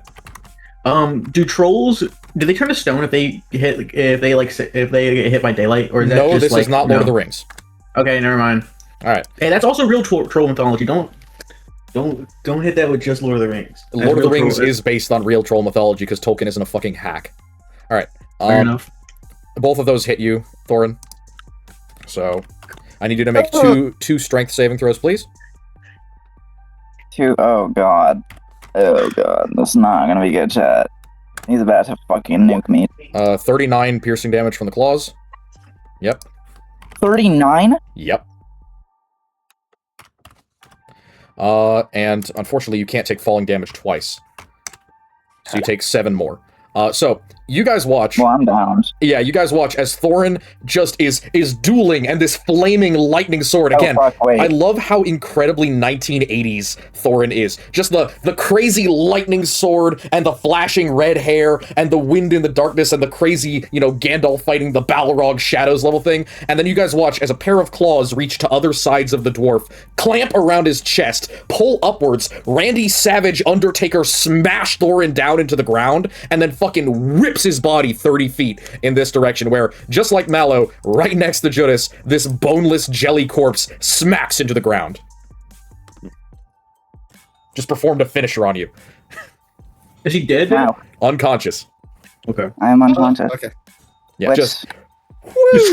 Describing a humanoid being as jelly does not seem as just unconscious, dude. You make me think you got like splattered. I mean, when Yeah. you go unconscious, that's how your body looks. It looks like jelly. DM, Yes. doesn't that mean the thing? Well, we'll get to that in just a second. I would like the three of you to give me perception checks at disadvantage. Okay. And I would like All the realize- I would like the DC for the thing, please. If I could, Thorin. Well, what is the DC? Your deception. Passive deception. Passive deception is a thing? Yep, so it's Ooh. 8 plus your proficiency in deception. Do I have D4? I may have. I believe it's somewhere it's- around a 15 or a 16. Proficiency in I mean, I don't have any charisma bonus. Oh, so it's like an 8. Yeah, I mean, does it add my proficiency? Only if you're proficient in deception. Though, I believe we had discussed that the thing only happens, does it deactivate when you go unconscious? Because I was under the impression that it stayed up even while you were unconscious. Oh no, I thought you said that it deactivates when I go unconscious. Let's But- say that it does for now. We'll work with that because I think that makes more sense because that's how that generally works. Now, the only one who would have passed the check for the deets, and we'll talk in a few minutes, I think, during our 5-minute break about how this is going to work. Judas, something changes when Thorin hits the ground. All of a sudden, a lot of the external details on the dwarf's body seem to flicker like a bad reel-to-reel connection or like a poorly filmed photograph. And they just flicker out in a fraction of a second, and as the dwarf loses consciousness, Thorin looks a little bit different in the half-light. Uh-oh. Alright, that's it for turn, and we move on from the troll, which the troll is going to stay in one place because he's going to continue healing. And we go to Thorin, who's unconscious, so I'd like a death saving throw, please. I told you guys I was upping the challenge, and I wasn't kidding! Yeah, I mean, shit. Hey, Love the just to the rest of the troll. party. Just to the rest of the party. I do have things if we need to just fucking leave. I love will this not roll spell, my death troll. save. Roll my death save. Yep, roll your death Didn't I save. just say- It's just a Oh, now 35 death Oh, saves later. You got a Oops. 16. You got a 16, which is your first successful death save. Salem, you are up. Okay, we're gonna stabilize for Mhm. a bonus action because that's a bonus action help. You do need to get over. So that will put you. I thought I would be in. No, you were here, Yes. and that is more than 5 feet Yeah. away. So you can go either here or But here. then I moved here. Yeah, I moved here. Where? I moved over to the left one. Okay, that's fine. That's 5 feet of movement. I'm just making sure we do our movement economy. Sorry for moving your pog. All right. I shouldn't touch my player's pog. Yeah, I wouldn't let you touch my pog either, dude. That's I'm touching your pog. You have no choice. no, bro. Get your- not. Matter of fact, I'm gonna ping your pog. Ah, damn. You are not allowed within 50 meters of my paw, bro. Get away from her. Is it POG or PAWG? I wonder. Dude, All right. I'm talking about PAW, dude. All right. I had a feeling. Perception check. Perception check again with disadvantage for you, Salem. Okay, sure. Yep. All right. In your rush to stabilize Thorin, and you're realizing that there's now absolutely fucking zero between you and this apparently very deadly creature, you don't notice anything different, and you get your hands down and stabilize the bleeding. It looks like broken bones. Like, from what you can tell, especially under the heavy black treader clothing that Thorin generally wears, it feels like broken bones. There's something wrong with Thorin right now. But you're able to fix some of it. It was a lot. This is, It was a lot of stabbing. Like, all right, Okay, so Salem. do we think we can take this? 2 of you are still at full health, and the eel is fine. I have an idea. I have an idea. All right, it's not your turn though. It is Salem's end of his turn. He still has an action. So what do you got, buddy? Have I been stabilized? Yes, you have been stabilized, but you are not conscious. Yeah, Okay. and I can't heal you on my turn, so I can either just... I don't know. And shooting the actual thing wouldn't help, and I don't think I have any way to set it on fire. Wait. Shooting Yeah, the it would take actual too thing long, is pretty helpful in terms of killing the thing. No, Why don't you guys- the thing he's drinking from. Oh, well. It appears Yeah. that as long as it is eating off of that, the regeneration is continuing. But it is working Yeah, its way why through it. don't- It's not an infinite resupply. It does appear to be running out of the material. Yeah, why don't you guys just like pull everything away from it so that Yeah, has to that's step kind of one of the away things I was from thinking the is lamp. technically in my pack there is a tinderbox, but I think that would take too long to light like an arrow or anything like that. So I guess we can't. I'm assuming we can't do that. DM. All right, what's the plan then? Well then we just shoot the actual monster. All Make right, sure he's shoot the monster. stays there. Shoot that son of a bitch. And it's not at advantage, nor is there. Does the eel count as an ally next to it? The eel would Yeah. count as an ally next to it. Yes. Yes, I get sneak attack. All right. Does a 25 hit? A 25 does hit. It is a troll. Yeah, let's go. Yeah, let's look. It's a, Yeah, I know. I'm it's gonna a tap fucking fucking. troll. You're like, all right, 11. Oh fuck. That's what 23 damage. 23. Very nice. All right. You watch as one of the arrows just whoing, and it snipes right between both of the heads and hits it at the center where there's a guiding point where the necks kind of come together and this massive kind of trap muscle behind it just gets buried with an arrow. It bellows in rage. All right. Judas, you are up. Unless, Salem, you're going to do any more movement. You know what? Yeah, we will do a little bit of movement. We'll Where just would we like move, to move? back here. Mhm. Just back up a little bit. Okay, You we know. back up a little bit. That sounds good. Judas, you're up. Cure wounds once again. So Literally, Judas is like, and cure wounds. You. Cure wounds. Yeah, cure once again, wounds. we're Once back at again. it. I Once absolutely again, adore I'm this using because in cure Judas's vision, one guy gets thrown, ends up just a pile of bones and unconsciousness. He gets stabilized by Salem and then healed by him, and then the instant that Mallow is back up and kicking, Thorin just gets air expressed right next to him. literally. And the same sequence of events occur. Oh moment. I still have to roll for the. I still have to roll. Fucking. We are making very good time. Y'all are doing great. All right, 6 HP, I guess, Yep, 6 HP for you, Thorin. You are back up to consciousness. and then I can just do my one. Dang. Yep. 20. Nope. I would The assume. illness is- Do you want to use a reaction to reactivate the thing, Thorin? Yeah. All right, Judas. As you're healing Thorin, you watch as. Actually, no. I don't think I've realized in character that the thing is not happening right now. Okay, that's entirely fair. I will shut my big fat mouth then. All right, is that it for you, Judas? Yeah. Sorry, you keep cutting out there. I guess. My apologies. All right, if Yeah, you're done, then we're going to move Yeah, on I'm to just gonna Mallow. attack. I healed him. Yep, Mallow, you're up. But I didn't hear the description you gave when I was reviving him. Yes, because something. nothing happened. Thorin he's still dead? overruled my consideration. Oh, he's still dead, bro. No, Thorin is conscious. Thorin is conscious. Thorin's up. Oh, he's Thorn's alive. up. Well, never mind. Yep, Thorin's alive and well. All right, then Mallow, you're up. Is the creature still eating? Oh yeah, it's still actively eating with one hand. It doesn't have much of the bug left though. It looks like this is the last turn that it's going to be eating. I have an idea. Okay, I have a spear, and I have something that. And can I target specific thing? Like a cold shot? Yeah, like called shot, eating head. With the goal of stopping it from eating? Yes. Yes, you can. Can you? Yeah, fuck it. Yeah, you can. All right. I'm gonna hit him with Sacred Flame. Okay.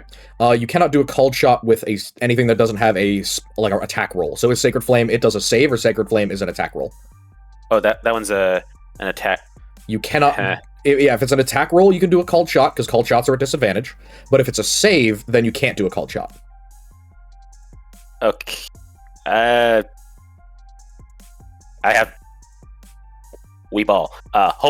You know the flask I was given. Yes. I'm chucking that motherfucker at the eating head.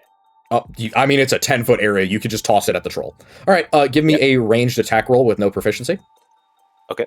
And it has a 30-foot throw range, so you're gonna have to move just a little bit closer. Also, I'm gonna add that D10 in. Oh yeah, the D10 inspiration, that will be helpful. Or shoot. That's not a D10 inspiration. Sorry. That's 14. 14. Yeah, so it's just a very wait, sorry. I'm wrong. If it is a thrown object, specifically with Alchemist Fire, you throw it, and then the opponent makes a dex save, I believe. That's how it works. To both avoid getting set on fire and then to take half damage. So I will make a dex save, and it's not a called shot, unless you'd like to do something else. Can I do something else then? Yeah, because that is a pretty good item. I would not want you to waste it on this guy. I'm gonna go for basically charge at him with my spear and go for a that is device. 30. That is 35 feet of movement. Just being clear. Okay. So you went from here. That's 35 feet. That would be 30 feet. So you can get to the corner right here. Oh, okay. That's In which okay. case, I'm gonna go there. Gonna use my spear and divine smite to basically just try to get out of it. Yeah, just try and impale it. Direct attack. Go ahead. Yep. Oh, that's a crit. Ooh, perfect. And also that has divine smite. Yeah, and it's a crit divine smite, so you double the rolled dice on your crit too. So 16, fucking 30. Damn! Yeah. How would you like to how would you like to do this? Because that is drastic overkill. Damn!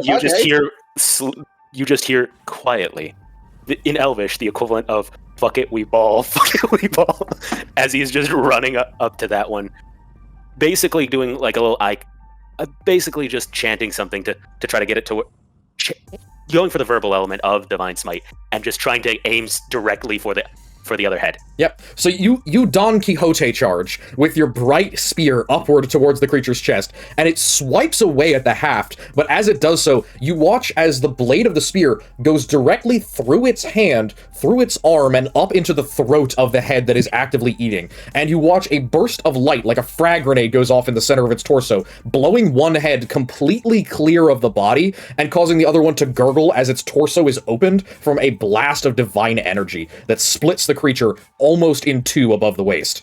And the fell beast, the fell troll, drops one head lower than it was when it stood up for the first time onto the ground from your horrifying charge. So Dude, you just freaking hyper beamed it. He did hyper beam it. Literally. That's what 46 damage from your cleric Yeah, looks or from your pally looks like. Yeah, 46. Paladin moment. Paladin moment. Paladin moment. do I still have Paladin the spear? moment. Paladin moment. Oh yeah, the spear's in one piece. Oh dang! Out of moment. This exploded on contact. One Dude, piece? you turned it into a beam rifle. You may take a D4 inspiration, by the way. Thank you. That was a solid crit. All right, you guys have put this wounded troll out of its misery while it tried to gang stomp several of you to death, and nearly succeeded. What is the game plan now? The sound of howling continues from the other tunnel, completely unabated and seemingly 100% unaffected by the brief violence of this conflict. So what's the plan? Oh, Well- God, Milo, you absolutely destroyed that beast. The hand of God works in ways, sometimes very directly. Oh, I see. Can I investigate Fine. the troll? Can I just kind of want to like look it over Mhm. and like see if I can find anything like interesting on him or like something interesting about him? 100%. Give me a perception, and Thorin, at this point, you would realize that you look a wee bit different than when you blacked out. Perception. Ooh, plus D4. Well, I was gonna Plus D4 for guidance. do 12. this in character. Fuck it. Oh, go ahead, do it in Plus character. My D6 apologies. and- Hey, stop reading your rolls out loud. Thank you. My bad. Yeah, never do that shit again, please. So Thorin looks to Mallow. Dear God, that was scary. That was pretty impressive though, Mallow. And then kind of stop midway and just breathes and kind of looks down. And you all kind of realize that Thorin kind of looks like not a male dwarf and more like a thin, very pale, almost drow-like, but does not look like a drow distinctly, and like a human that has been living in the Underdark for their entire life, but still has normal human ears. Yep. and has long black straight hair. In the same costume of the Thorin that you knew, this pale, lurid creature, now more distinctly feminine and more obviously thin, looks out at you from the blackened raiment of what was formerly Thorin. Thorin. Looking a little different there, dwarf.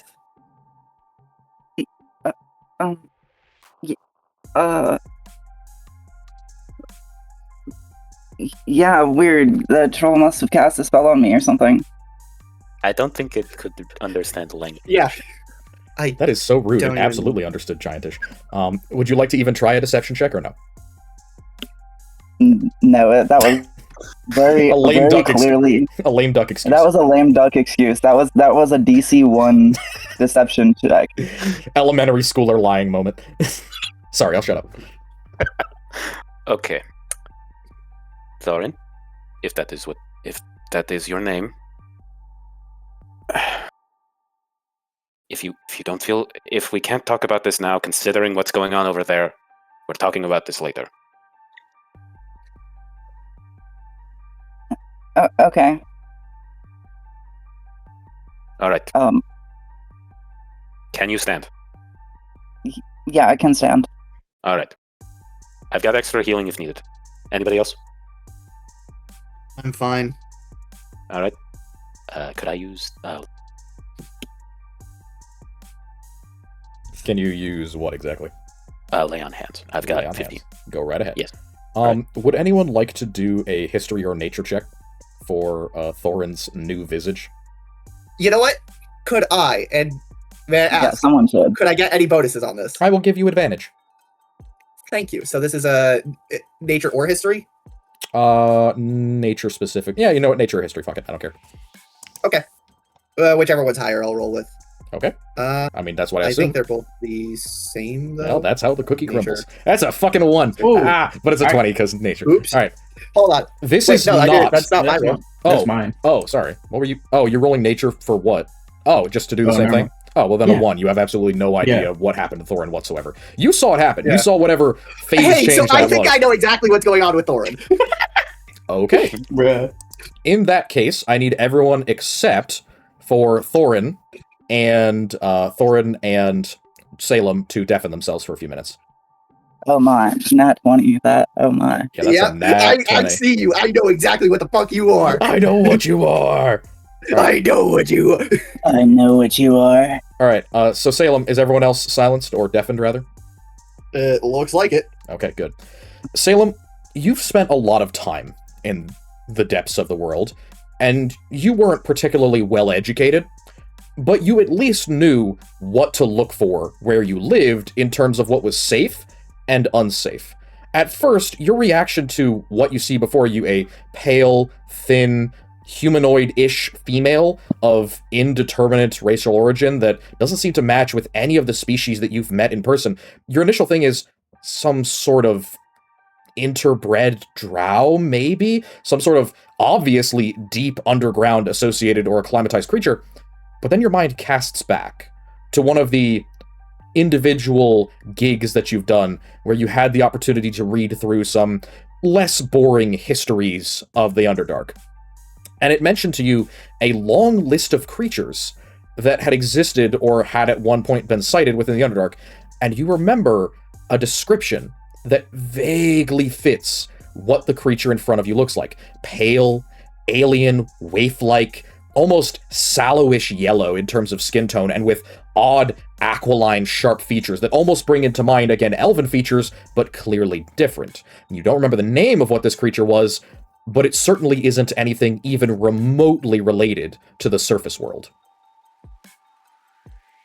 You may tell everyone to undeafen, unless you'd like to have a private conversation with Thorin. It can wait. Yeah. Salem will actually kind of go up and, like, eye you very closely, Thorin, get down and kind of whisper, "You're not from the overworld, are you? You're not from up there." Thorin looks very visibly scared, but is trying very hard not to look like she's scared right now. No, I'm not. You're not a dwarf either, are you? Well, that much is obvious. I've read about you. I forget your name, and I don't think I ever saw it.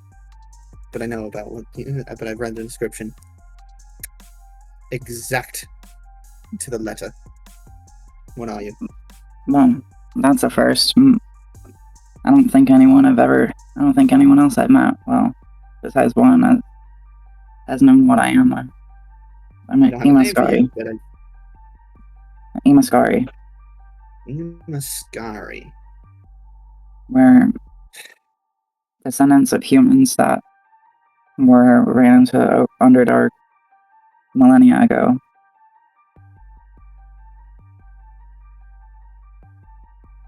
He kind of ponders to himself for a moment. Maybe it looks quickly to his friends, knowing that they probably have seen you, and just kind of looks back to you and says, "You know what? Wait a minute. Question: do you know Undercommon?" You could Yes. try it. You could literally try it. You could say something in Undercommon. He says in Undercommon, "I'll keep quiet about this for now. Don't give me a reason to say anything." She responds also in Undercommon, but with a kind of like a, you know how like, I forget what the word is, but you know how like Incredulous. Mexico and Spain, they both speak Spanish, And but like, inflection. yes, but like but she speaks, it says it in Undercommon. Dialect? Like a dialect of Undercommon? Yeah, a dialect, thank you. Yes. With a dialect of Undercommon that you've never heard before. Thank you. All right, now I think we can undeafen. Okay, undeafen the folks and let them come back, and I will finally give Judas his just desserts. Yeah, I will do a small Yep, go ahead. like, Just let them know that thing they can with- come back. Give them a ping. Yeah. Good job, you two. You both may take your lowest unfilled slot in inspiration. Hell yeah. Ooh, I could get a D12. Nice. That's Unironically, yeah. Again, it's your lowest unfilled slot. So, all right, well. That is Judas, have you returned? Not yet. He has not. Okay, get his ass back. Who did it? All right. Once he is back, I do want to again. Yes, I'll let you do your thing. Don't worry. All right. Mhm. Judas, Aiden, Dog. He's still deafened. All right, Join us. Oh, he's back. Aiden. Hello. Hello. So, as everyone is back, go right ahead, Salem. Sorry. He kind of looks at everybody else and is like, "Nothing to see. It's fine. Let's continue." Very well. Kind of then gives a small side eye, looking down to Thorin. Just kind of like, kind of as a reminder, you remember what we talked about. Can I get a Thorin. deception? Sorry. From You. Oh, from me? Yeah, nothing to worry Yeah, about. sure. Everything's fine. Can I get a deception, please? Yes, sir. For the rest of you, whatever the fuck has happened, Thorin, doesn't seem to be an issue, at least for the most suspicious person in the party. Yep. All right. Anything before I go on to Judas getting his loot? Thorin just looks like really confused. Like, damn, I low-key was expecting to get killed immediately, but I guess this is what it is. Not gonna complain. All right. Like that type of look. Your seeming vulnerability has been returned. Judas, you pickpocket this giant troll, and you find 2 items. One of them is a relatively large onyx crystal, or onyx gemstone. It is pitch black, roughly the size of a small grape, and in your eyes, it's probably worth about 20 gold pieces. Now, there's not much left of it, and you probably don't want to eat it, but the tunnel worm is still there if you want to check it out. And in addition to that, you find a small sack that jingles with coins inside of the troll's loincloth, essentially. Wonderful. Let me grab that. You don't have to reach too far into its coin purse to find a coin purse, but it's kind of hanging next to it. All right, I'll snatch up. How many coins are in there? It is a Roll. coin mix, so there's a single gold piece, a D4 silver pieces, and a D20 copper pieces. All right. Before.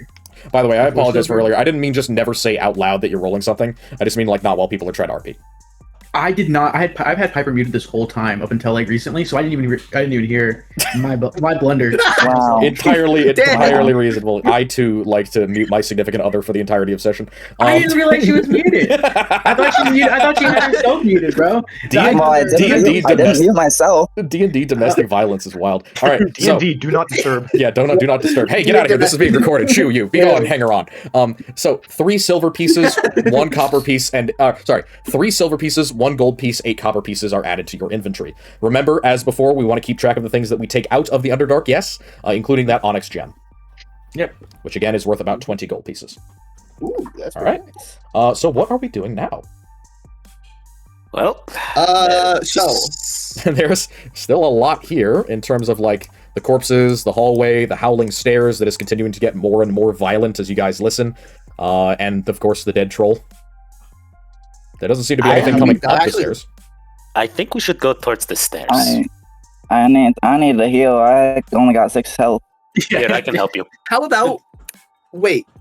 We got probably a little bit of time, right? Why don't we just take a short rest? Maybe. Maybe we could say this in character. Maybe I will do that exact thing. Thank you, DM. Maybe we can just take a moment to collect ourselves. I don't think you, Mello, are in any state to fight right now, and better not to waste resources. Oh, I'm fine. I'm based. At this point, it's just cuts and scrapes. It will.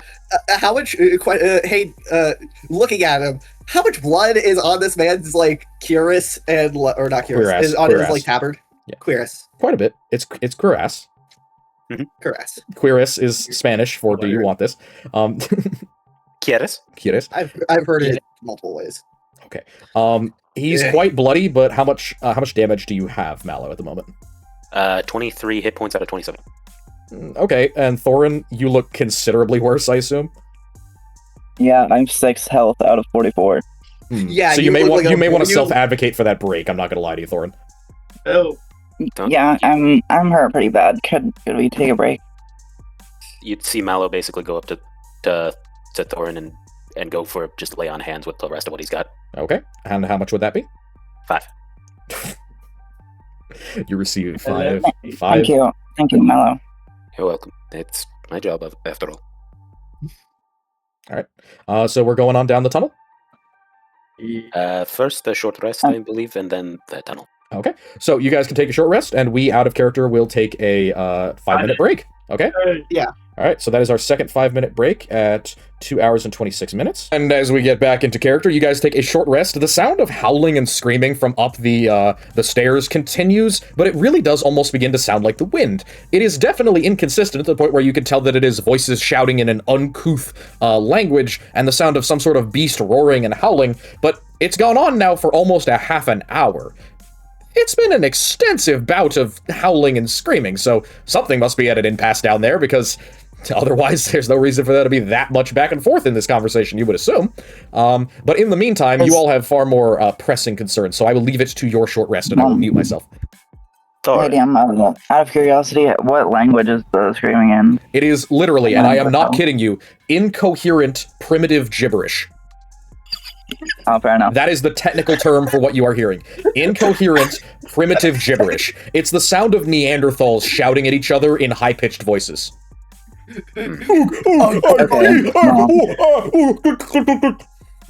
I get it, Luke. I've been on the subway before. You'd see Mallow get up to go basically just to go to Thorin and say, "Could we go for a walk for me?" Yeah, sure. Before And you guess someone follows you. Basically, he's going to go down the. He's slightly leading, but also trying to be. But at least from body language, he's trying to give off the idea of trying to be very patient about this. Are you going down towards the stairs? No. Okay, can Yeah. I get a perception check from Thorin? With disadvantage at this point. A perception check? Oh, I'm not gonna pass this. Double 20. Oh. Oh. Oh. Do you have anything that can give you advantage? I mean, Or do you have I can't imagine. do you have an inspiration high enough to help you out? Wait. I mean, my highest is a D6. I can't imagine that helped me. Question. Yes. Would the help action do anything here? Why Yeah. would you'd have to justify why you're helping, and you'd have to be proficient in perception. I am proficient in perception. Why would you be helping or looking out for Thorin? You see Thorin like looking around nervously. Why would you, or would you be looking around? Why? Yeah, no, okay. Okay, yep, Well, that's I perfectly mean- fine. Unless Thorin can somehow from a distance convince me to help her out. No. Okay, then that's not a problem. You walk over and around the pile of bones on the stairway, and you get closer to the tunnel from which you came. Go right ahead. All right. First, is Thorin your name? What you would like to? Well, no, it's Ithra. All right, Heather. I don't know why this is happening. I am not here to judge, but I am only asking to try to keep this in mind for the future. I don't. Feel free to tell me exactly what you are comfortable with saying. I am not here to. As far as I don't know what is going on. I am only asking to get clarity. If needed, I can also be honest about it. Since the cat is out of the proverbial bag. You can tell she kind of seems conflicted for a minute, but then she kind of is just like, okay, well, you see,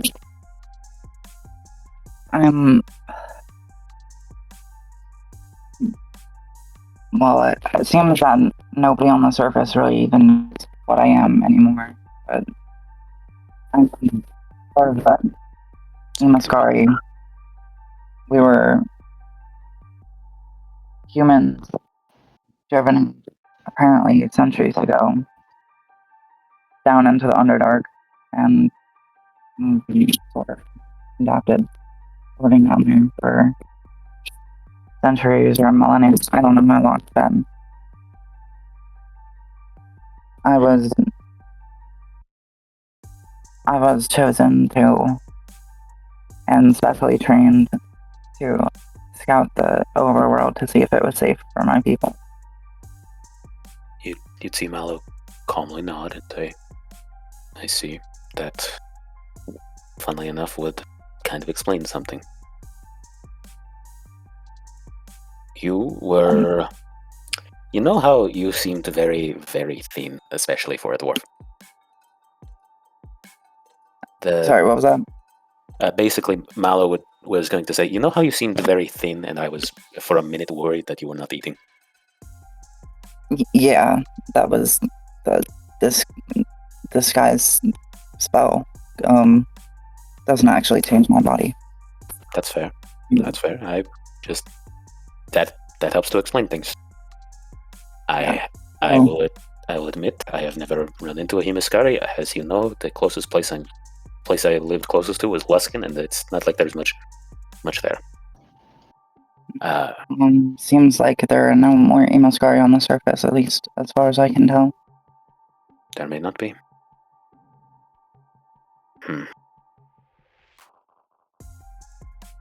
I will keep your secret if you ask. Well, it could mean my life on the surface. I mean, you all have been more welcoming than I expected, but the dwarves on the surface, I'm not sure. And she just kind of trails off. From what I have seen from Clan Court, there are many people who are coming to join it out of a mixture of things. Exhaustion with their current clans, fleeing from others on the mainland, and those who have nothing else, those who are trying to find a fresh start. I will not tell anybody about this, but I would say that it is a lot. I would not put it past them to be more welcoming than expected. And since we're in the situation of trading secrets, I'll show one. I'll show mine. You see Mallow basically take his helmet and just put it on his side. From there, you see a half elf that has very dark skin, but the stuff around his face looks almost dry. It comparatively has little life compared to the others. There is a constantly growing number of black circles around his eyes. He is already developing crow's feet. He looks tired. Permanently tired. Developing what? Crow's feet. Oh. Yeah, Mallow's face looks ancient and exhausted, like somebody who's been in a torture chamber where they don't let you sleep, like he's in the fucking orange soda experiment. That and under his left, under specifically his right eye, where normally you'd see paladins tattoo the word sinner, there is a burn mark with it on there. He was branded with it. Yeah, there's a he's got a very nasty burn mark, which you can tell is like an embossed ironwork mark that's been burned into his flesh. In addition to that, you would just notice again, confirming that this is a half-elf of some sort of mixed human and elven origin. Well, if there were any bets on what I was, congratulations, you have won. Well, if there's anything that Sorry, I just want to say we can't really hear you all that well. Oh, sorry. Well, if anything, you just look tired. It is a lot more than that. So, it is a longer story. And it is not one that I should tell now. I am do this not to steal any spotlight, but to effectively trade like for like. There are things people did not know about me, and there are things that people did not know about you. It can help to build trust. No, I won't pry. I understand. I appreciate you showing me that. I mean, I wouldn't have shown all of you if I wasn't forced to, honestly. That's fair. Also, you'd see Mallow try to make a little bit of a light of the situation. Don't look. Feel free to tell him that I'm for kobolds in this, and that Yolric just got left out. He just put back on the helmet and then say, "Well, if there's anything else you would like to discuss, feel free." No, we can head back now. All right. I'll be sure to tell Eric that when we see him again. Oh, I was more so referring to Salem. It'd be funnier the more that he doesn't know. Okay, I will. Thank you. All right. So with this future memory secured, the two of you head back around the corner that had been concealing your position. Yithra, or Thorin, as we please. You can see the others looking at you, decidedly, I would assume, with some more questions, and Salem with a wholly undeserved sense of smug satisfaction. Yeah, no, 100%. Very, very. He's like smugly looking like, yeah, I figured you the fuck out. Yeah, he looks he looks like a weasel that has found several pieces of snake. Yeah, you know what that is. Yeah, a weasel. All right. He looks like so unbelievably self-satisfied right now. That leaves only Judas. So Judas, do you have anything before we finish up the shorty? They were on a walk, right? So we didn't hear any of that. So by the time they come back, she seems to be just walking in. So, Thorin, why are you a woman now? Oh, Mithra? Ithra. It's Y, so it's Yithra or Ithra. Yithra. Yithra. So, Yithra, why are you a woman now? Because you were Thorin, you know? I got a nat 1. I don't know what the fuck happened. No, sorry. It's just the funniness. I'm sorry, I'll shut up. The phrasing is kind of funny. Well, I kind of always was. See, I was just disguising my identity. I'm actually I'm an Imaskari, which is a race of humans that was chased into the Underdark. Apparently a really, really long time ago, to the point where nobody on the surface even remembers who we are. Judas is like nodding his head and like rubbing his hands together, like attentively listening. He's like, okay. So, are you going to stay a woman, or are you going to turn back into Thorin? Because I'm not sure what we're gonna do when we have to go back into essentially checkout when we have all our, like what do we say? Like, oh, what happened to Thorin? Oh. Well, yeah, I'll probably have to go back to being Thorin when we go back to the surface. Okay. My questions are satisfied. Nice to meet you, Githrin. Well, you already know me. True, but I don't know. Feels like I'm meeting a new version. All right, so that commentary completed. Unless there's anything else, I assume that we are headed down that howling hallway.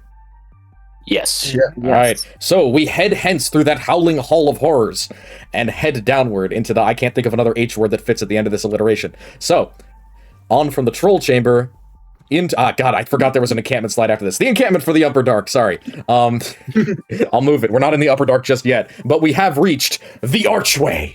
So, as we get down into the depths of the gray zone, the howling continues, and you can hear the sounds of savage battle from down below. And by the time that you get to the bottom, you can see 5 figures facing off against a large beast with multiple heads inside of a massive archway.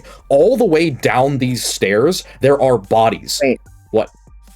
Is this the Dwarven Arch? Yes, it is the Dwarven Arch. Yo, yo. This is the gate. This is the gate to the next level, the entrance to the Underdark. You have found it at last. So, Yay! This is one of my things. it is one of your things, correct? That's what I was trying to get you to find with that perception check. Remember it for next session. As you pass down these stairs, you can see the bodies of dwarves in extremely ancient armor and chain that have moldered and rusted away into nothing, but you can see their bones, you can see severed limbs. Many of them have crushed skulls that look to be from some sort of massive impact. And as you get down to the bottom of the stairs, you can see this vast tunneled archway that seems to go back and downward deep into the earth. In the archway, holding out in front of a damaged door that has a large hole blown in it, you can see a huge, multi-headed serpentine creature, a vast hydra with 5 enormous heads that have glowing red eyes. Keeping it at bay and seemingly doing extended epic battle with the creature, you can see 5 other beasts. One of them is a pair, and the other 3 are riding large lizards. The first of them is a strange beast, a wild-looking monster in whitish pale scales with a broad head and jaws. It almost looks like some sort of devolved dragonborn. It is just such a strange-looking creature that you can't identify it. Its dog-like creature is this muddy serpentine beast with what looks like a scorpion's tail, and they're fighting next to each other. The massive, devolved dragonborn creature with a huge, metallic club made out of scrap metal, and the other one nipping and biting and stabbing at the creature, obviously trying to push it back down into this doorway, trying to force it down deeper into the darkness. And then assisting this massive broad creature are 3 also equally odd beasts. These are gray, almost formless, almost devolved-looking humanoids. Their faces are broad and fat, almost like an extremely overweight person, but their voices are husky and strong and primitive, and they're riding on top of these 7-foot-long elevated lizard beasts, from which they are dashing in like cavalrymen to stab at this multi-headed serpent before dashing back out again. The show of control over these beasts clearly show that they have some level of taming, but as you come down to this level, the massive malevolent creature in the entranceway turns some of its heads towards you, and the whitish beast creature calls out with one arm pointed towards the beast looking at you in its own feral language. Do any of you happen to speak? Yes, do any of you happen to speak Draconic? Yes. Draconic again. I Damn. do understand Draconic. It is an extremely primitive sentence. It sounds like a second grader trying to string together instructions, but he's clearly saying it with an adult's precision. You kill You kill! And he's pointing directly at the Hydra as he's bearing his massive club to come beat this thing to death. The Hydra, seemingly not too keen on that, starts snapping out of the entranceway. Obviously, they've been trying to corral it into this archway, trying to push it back down deep underground, but it is seemingly refusing to go any further. You can tell that this is obviously this creature's habitat. There's evidence of, number one, some standing water amongst the dwarven corpses, and in addition to that, there's obvious reluctance for this creature to leave the area. It obviously doesn't want to go where all of these primitive creatures are pushing it, and I would like a perception check from whoever would like one before we end the session and move you guys to the next combat. I guess whoever has the highest perception. Who has the highest perception? Not me. 20. I have. Okay. You know what? I'll just. Okay. Yeah, I'll just leave that. This area, this room, this entryway to this underground area, this looks like the bottom of the gray zone. This looks like the base of the area. And more importantly than that, this is clearly the site of an old battlefield. The number of armored dwarves who clearly perished from some sort of explosion that came out of that doorway, not to mention the fact that this massive armored thick wooden door itself has a massive hole blown right through the center of it that a person could walk through easily. Even though it is incredibly tough and has stood the, test of time, it still was blown open, assumedly by magic, unless somebody had a battering ram down here. And there are dwarves dead all over the floor in here. In addition to that, I will have Yithra make a perception check, because I can now call Thorin by her proper name. My perception is so bad, though. I will give you advantage because Mallow's actively looking. And it's not a hard check. This is much more obvious. Okay. 11. Oh. You can see a body nearby to the water, sticking halfway out of it, about here. I will actually mark it with a little green. Little green. There's a body here that is not dwarven. It is from the skull architecture, if nothing else, because you've seen your dead before. That is a dead Imskari. What? It is a body of one of your kind, half in, half out of the water. It is What still the fuck? it is still aged and rotting to the point where you can see exposed bone. And the dry, leathery flesh has lost its pallor. But between the helmet and the accoutrement, the clothing, a few of the items you can see, they bear some of the same motifs on the gear that you brought with you from your own home that wasn't meant to be part of your disguise. All right, and that is where we will leave off session. If the players wouldn't mind placing themselves in this box over here, so we can start combat. For reference, by the way, and I'm not kidding, this is a Lernaean Hydra, and then a Troglodyte Champion. Yes, this is called a Troglodyte. Beautiful. And then his loyal pet Nifern. That is a Nifern. And then Nifern. Yes, and then these are Grimlocks. Grimlocks riding giant lizards. Are the Grimlocks our friends or no? They do appear to be against the Hydra, and the Troglodyte, at least, is telling you to kill the Hydra. In his own very simple-minded way. Yeah. Wait, hey, DM, you want me to communicate that in character? Or are we just kind of fish? Yes, please. Yes, I would love you to communicate that in character. Salem hearing that is like, wait, I know that language. Alright, gang, it seems like we gotta kill a Hydra. At least that's what they're saying. Good thing you understood that. Well, no time like the present, don't they say? Okay. Yeah. We are in a good position. We will be ready next time. Do not forget any of the details that I had for this one. It is rather important, as you might expect. But, unless there are any last-minute things, any last-minute questions? Can we keep going on session? I want to... No, it is currently midnight, and this recording has gone on long enough. Also, this is from the title "Epic Battle." You can assume that this is going to be a longer fight. Also, by the way, everything in blue is difficult terrain because it's water. Big battle. Yeah, it is not difficult so terrain for the fucking Hydra because the Hydra is an aquatic creature, pseudo-aquatic. I am... Dude, a Hydra is like a high-ass CR creature, isn't it? And this is not a normal Hydra. This is a Lernaean Hydra. Oh, does that make it worse? Welcome to first edition, ladies and gentlemen. Actually, it's not first edition. I'm pretty sure it's second edition, but still. All right. With that said, credits to our artists. Everyone say thank you to the listeners, and then we will continue for a little bit of a decompress after session. Bye, Thanks everybody. for watching. Thanks for watching, y'all. Okay. Thank you all so much for watching. Happy 250th America. Hell yeah. Happy 4th of July. 250 years. America #1. Thank you all for watching, and I wish you all a lovely good night.